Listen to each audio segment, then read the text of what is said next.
Tisha B'Av,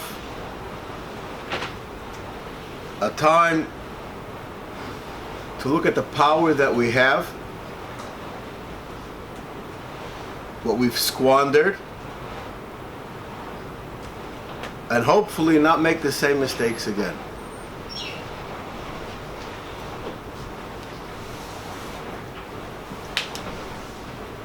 The halachas of Tisha B'Av come to their crescendo in the morning of Tisha B'Av until Chatzos, and after Chatzos, the time that the Beis Hamikdash was set ablaze, is a time where some of the restrictions are lightened. We put back the paroches on the Aron Kodesh, and we sit on chairs.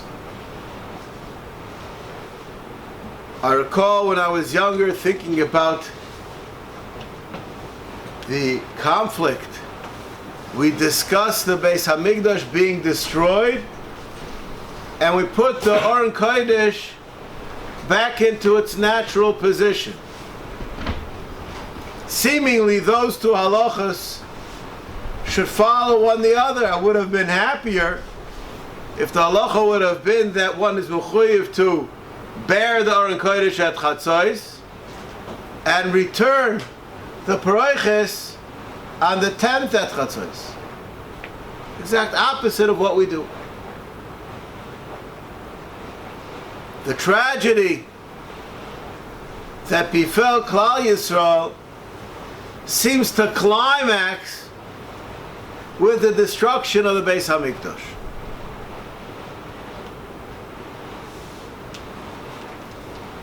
I'd like to preface my words with a thought from Rav Tzadok HaKohen. There's a halacha in Shulchan Aruch in Siman Aleph which seems a bit puzzling. The first halacha in Shulchan Aruch tells us about what one is supposed to do. One wakes in the morning, halacha beis,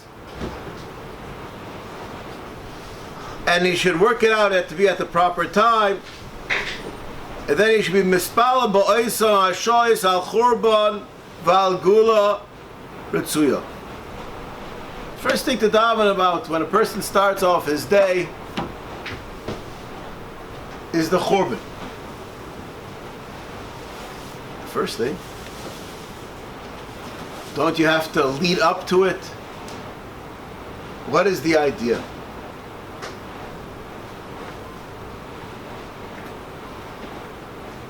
Tzadok explains that there are different fragments of time, units of time, day and night, and in the beginning of each piece of time, Kriyat Shema must be said.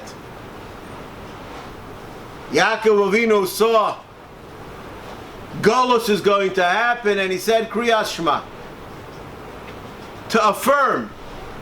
And every piece of time, every new unit that exists in the world of Geula needs a new affirmation over Amunah in HaKadosh Baruch Hu, Hashem Elokeinu Hashem Echad. The Golus is ma'amik, becomes deeper, more embedded, more treacherous as we go from unit to unit. If that is the case, what could be the worst part of Tisha B'Av from Chatzos Hayom until the end? And yet the halacha says it's the exact opposite. From Chatzos, we already lighten up.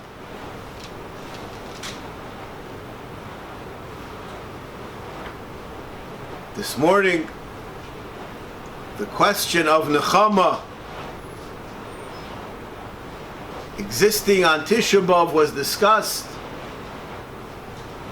I'd like to discuss another aspect of it. How many times I've heard through my life, a lady just passed away in England a month ago. She had hundreds of offspring. She escaped Mengele 4 times. Mitosa Shlema, of her children Yereim B'Shleimim. And she would say, each one of my offspring is my revenge. And I've heard this many times. What does that mean? Hitler came and tried to wipe out Klal Yisrael, but not merely as a nation. To every last Jew, no matter how small a town or village it was, every Jew is important. Every Jew is dangerous, and from every Jew can sprout Gula. He knew, which we know in our minds, but many of us don't know in our hearts. So every Jew that's born is a slap in the face. The nechama of an ovel, the person who died, Be'ez Hashem went to better places. We don't feel bad for that person. They had an upgrade. Not the business class, not the first class, they went to Shemayim. We don't feel bad for them. We feel bad for ourselves that we're left behind. We feel bad for ourselves that we don't have something that was dear to us, a part of us, that's missing. The nechama is that we can carry on and go to a new stage. Chazal tell us that the neshama comes to the Beis Avel to hear what people are saying as history is being written. The Avelim themselves struggle to put together all of those emotions and thoughts and facts that they have in order to catapult them into a new level. The nechama is we can go on, not in spite of our loss, but with our loss in our frame of mind. It's not the end. It's a stage. It's a shevel b'tchias hamesim will be rejoiced. HaKadosh Baruch Hu was angry at Klal Yisrael for their sins. What should have happened is Klal Yisrael should have been wiped out till every last one. This sounds funny what I'm going to say.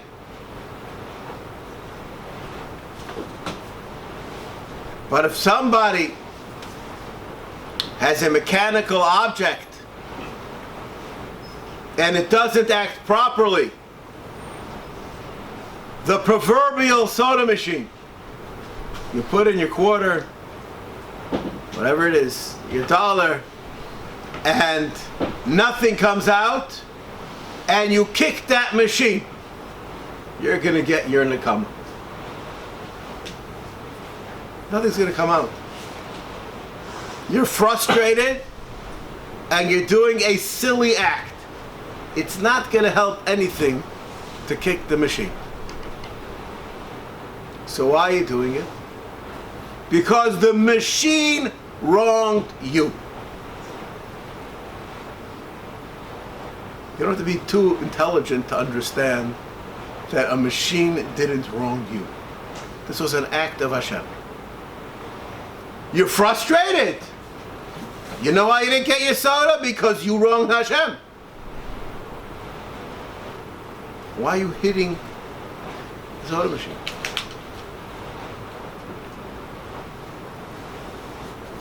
HaKadosh Baruch Hu is upset with Klal Yisrael because of their inappropriate ways, that they didn't serve HaKadosh Baruch Hu properly in the Beis HaMikdash, so he takes it out on the Beis HaMikdash? Is that poor aim? Why did HaKadosh Baruch Hu destroy the Beis HaMikdash?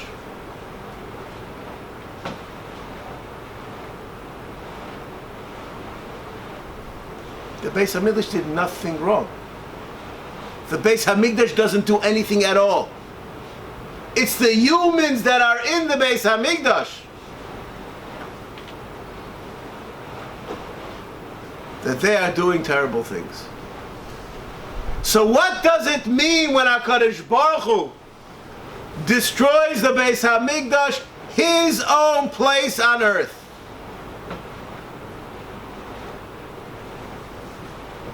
Just imagine.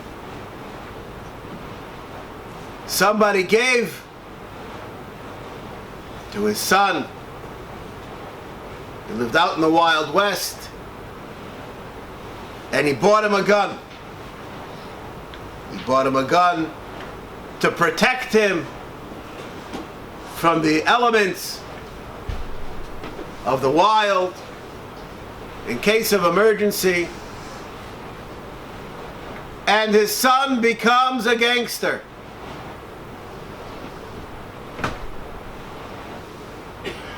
The father takes the gun away from his son. The gun did nothing wrong. Doesn't deserve to be punished. I recently read a story about a man that I knew, Reb Beis Levine, a Rav in Detroit, who lived in the Chafetz Chaim's house for 6 years.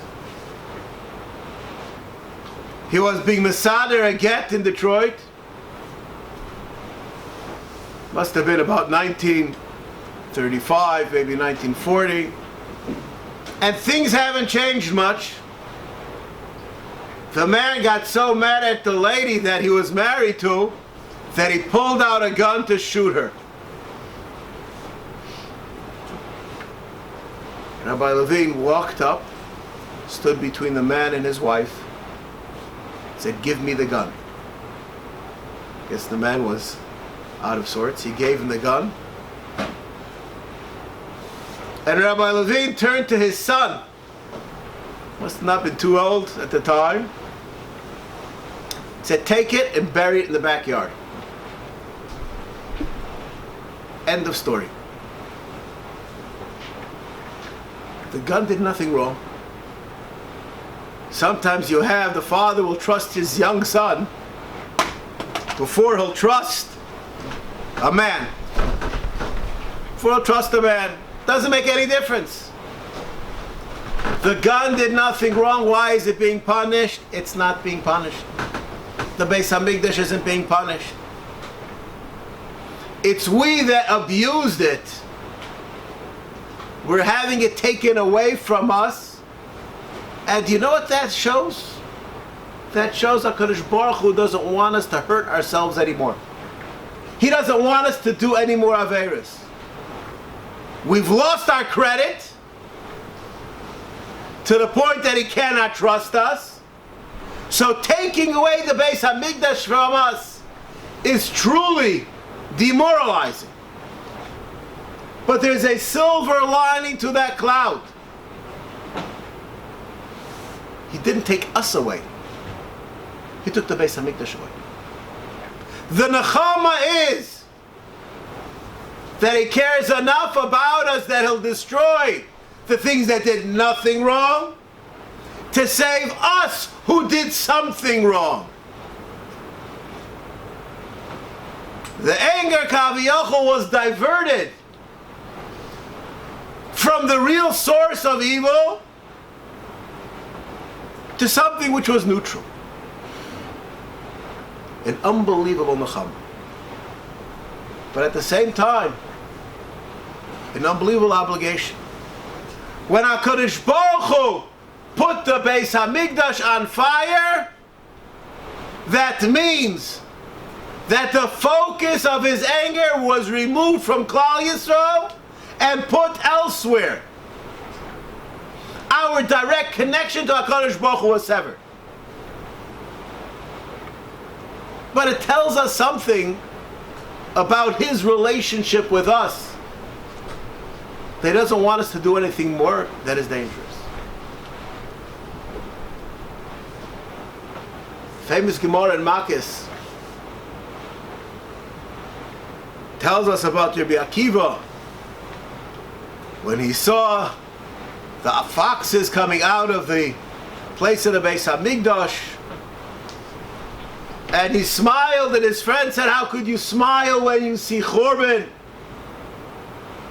And he said, "Just like this Nevuah was Niskayim, that Nevuah will be Mekayim, and I see the fulfillment that though HaKadosh Baruch Hu seemingly isn't with us, he's turning those wheels. Those big gears, Kaviyachol and Shemayim, that turn ever so slowly, but eventually will come to a place where we will have a nechama."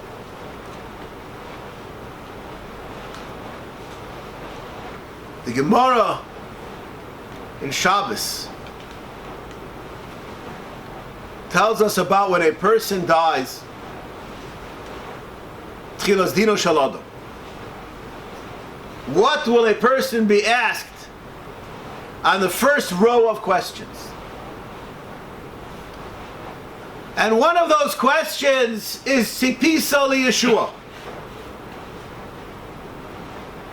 Did you wait for the Yeshua to happen? The Rambam, when he discusses the Yud Gimel Ikrim, when he discusses the obligation of every Jew to believe in Mashiach, he puts into that obligation the chiyuv to be mechak Eloi b'chol yom sheyavoy. It's not enough to believe in HaKadosh Baruch Hu that he's going to send us the ultimate salvation. You have to be ready for it.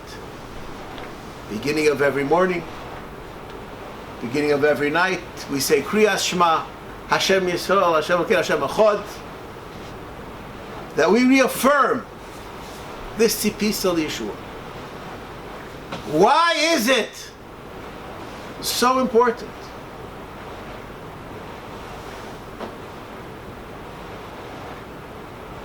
A Lomdisha question. In the Bias Risha, did they have a Chiyuv of Tzipisa Yeshua?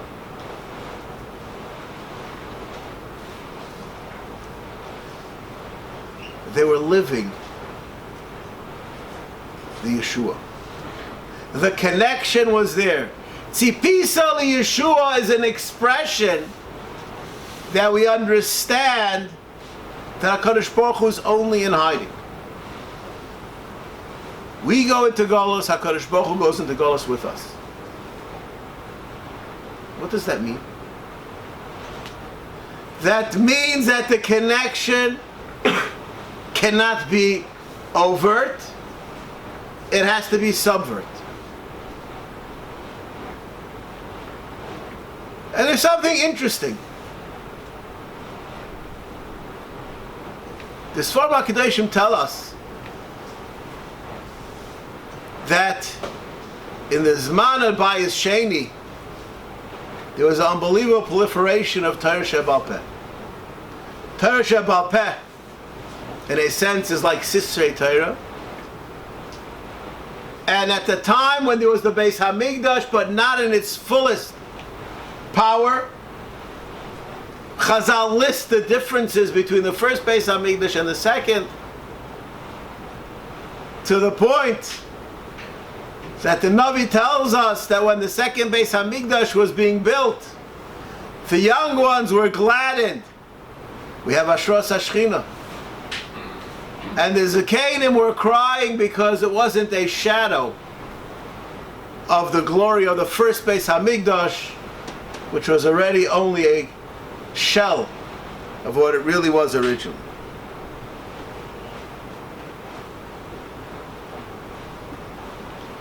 What is it that we're waiting for? What is so important about having the Beis HaMikdash? It's true. We'll have the Beis HaMikdash. We'll have Korbanos. It's true. There will be a lot more mitzvahs that we can do. Eila Regel, Korbanos, Shemitah Yovel. But there's an akuda about our relationship with HaKadosh Baruch Hu, which needs to be amplified.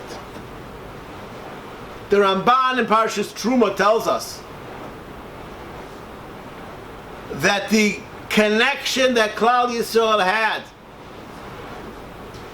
with HaKadosh Baruch Hu in the Beis HaMikdash, v'asuli mikdash v'shachanti b'soicha, was no less than the connection of Maimed Har Sinai. Maimed Har Sinai, about as direct as you can get. HaKadosh Baruch Hu thundered out Kaviyachol, Anochi lo yeh, and we heard it from HaKadosh Baruch Hu directly. Having a Beis HaMikdash means that relationship, that communication that once was between us and HaKadosh Baruch Hu can be restored. Tzipisa liyeshua.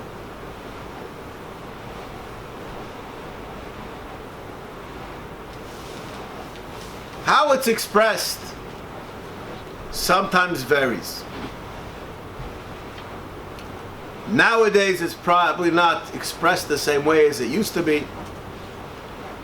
But when I was a child, the kid would go to camp and the parents would want to know how the child is doing. So it was a very simple test. Did he call home or not? The more the kid called home, the more you knew that he was having a lousy time. If he's having a good time, who has time to call their parents? Here they are in camp, enthralled, not missing anything, and the parents are happy. How superficial. This is the world that I grew up in. If the child is having a good time and he doesn't want to share it with his parent, is there something lacking in their relationship? The Gemara in Ksubas tells us about a woman who makes a neder that she's not going to go to her. The man makes a neder that her wife can't go to her parents' house. And the Gemara says that it's impossible for a girl, a young girl, to live like that she can't go back to her parents and share with them the good news, the good fortune that she had. A child that can go the 8 weeks, 10 weeks, a year's time without having an urge to connect, that means that connection is severed. Sometimes it used to be that the phone was broken and you couldn't call home.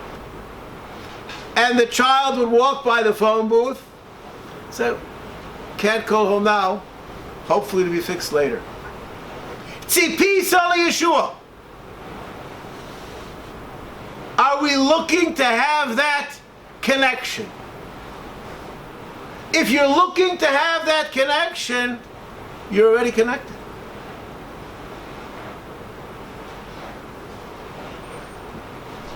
A person who stayed in shul a whole day, to chatzos, and he did everything that he's supposed to do, and he comes to the realization that HaKadosh Baruch Hu was shofach hamosa al eitzim v'avonim. There's a nechama there. The phone, maybe it's broken, but it'll be repaired. Nowadays, We live out in the throw-out generation.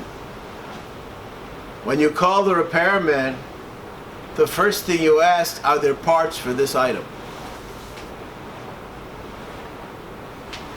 Many times, if there are parts, they say it's not worth the while.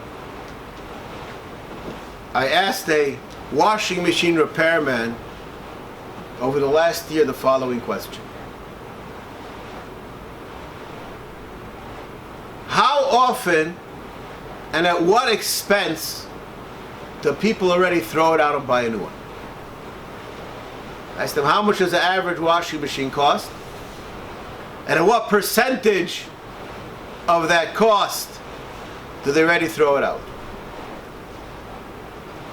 And he told me the average washing machine costs around $3,000, 2,000 shekel, and it used to cost that. The average one costs about 3,000 shekel, and any tikkun which costs above 1,000, usually people will already buy a new one. It's just his observation from the customers, his clientele that he serves. And I was thinking about it. In the olden times, like 30 years ago, in the olden times, your washing machine lasted, if not a lifetime, a half a lifetime, a third of a lifetime. It lasted an amount of time, and at 50% cost, somebody would still repair it because they believed in the washing machine. They had a relationship with that washing machine. They didn't throw it out to get a new one. Because there's something there. HaKadosh Baruch Hu believes in us, and HaKadosh Baruch Hu desires that we come back to Him. The halachos of Tisha B'Av encapsulate two different themes all at once. There are hilchos avelos, and there are hilchos tainis. On Yom Kippur, it is forbidden chamisha inuyim, and on Tisha B'Av, it's forbidden chamisha inuyim. The chamisha inuyim which are forbidden on Tisha B'Av, the Bir Halacha tells us that in theory they should be in place by all of the tzomot, all of the taniyot. Tisha B'Av in particular, Chazal and Masechtas Tainis tell us that someone who eats on Tisha B'Av, it's like he ate on Yom Kippur. Why is that so? Why is that so? And the answer to the question is, according to some of the Mefarshim, Yom Kippur was the day, as the Medrash in Parshas Pinchas explains, if we would not have sinned with the chet of the Meraglim, we'd have gone into Eretz Yisrael, it would have been on Yom Kippur. The Bechiyah of Tisha B'Av took away from Yom Kippur the glory of being the day of Knisas Haaretz. The Bechiyah of Tisha B'Av is explained by one of the Darshanim as follows. The Gemara in Sotah tells us Elisha came to Yericho and he said, do you people like your city? He said, it's a great city, just no water here. And he made a miracle and he brought for them water. And the Gemara tells us, in regards to this, how could you live in a place without water? Mikan shechein makom hayoshvel. People who are natural inhabitants of a place. Ask a New Yorker about living in New York. Here in Eretz Yisrael, the joke is ask a Bnei Braker about living in Bnei Brak.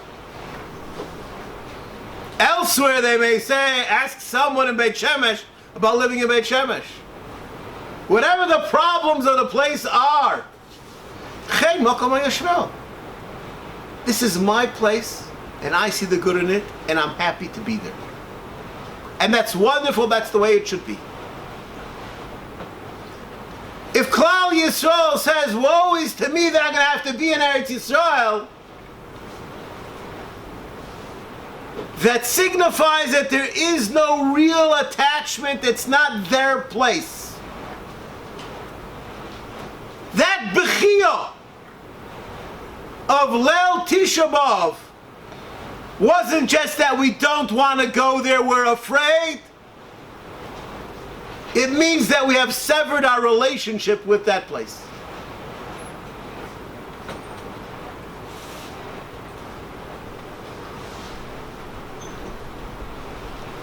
My opinion, the uniqueness of Yom Kippur is that it's a day which is Me'al HaTeva. The Ramban tells us that the Yetzer Hara is in Shoylet on Yom Kippur. It's Me'al HaTeva. It's the 11th day, the 11th of the 10 days that work out the solar and lunar years that they come together. It's a day which is sort of almost not here, and the Yetzer Hara isn't there. That is a day Me'al HaTeva.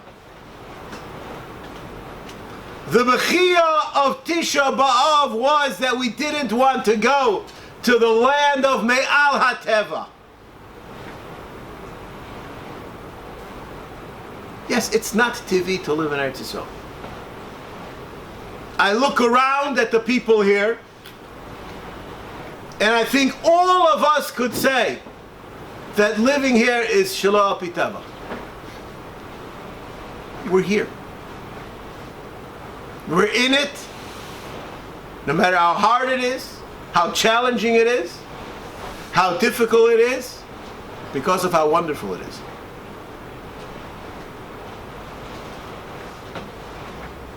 The connection to Tisha B'Av is we have to be at Tzipisa LiYeshua, because that connection is a connection which doesn't exist in a normal fashion. I had this chus when I was a Shiur Bacher, the daven on Tisha B'Av night in Batei Nathan, and it was more than it was meant out to be. Zkenim, frail, crying and crying uncontrollably for hours. And you can't say, well, they saw the Beis Hamikdash. Not them, not their fathers, not their grandfathers and great-grandfathers. Rabbi Sai, to cry like that about something that you didn't even see anybody who saw somebody who saw it is impossible. It's Me'al HaTeva. But it's there in each and every Jew's heart. This yearning for Mashiach to come.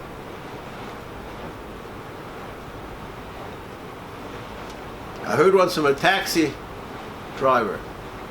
I feel like the Baditchever is saying over the story that he was in a nightclub 2:30, 3 o'clock in the morning, and they were singing Mashiach, Mashiach, Mashiach. A Yid has it within his body, within his blood. It's in the neshama of every Yid. It's our job on this day to fan that fire, and to be a Metzape the Yeshua. We stand at a time that the Beis Hamikdash is burning. That means that HaKadosh Baruch Hu is saying to us, I was shofach hamose al eitzim avonim. Now you're cleansed, come back to me. HaKadosh Baruch Hu gives us on this day a koyach to be mamchish, to feel, actualize the Churban that will not be with us in a mere 2 hours.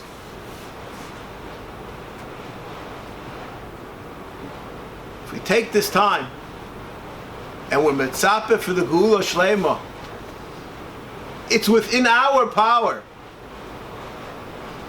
to turn it around, that as this Tisha B'Av comes to a close, we should be zeichet to have the Geula Shlema b'mheira.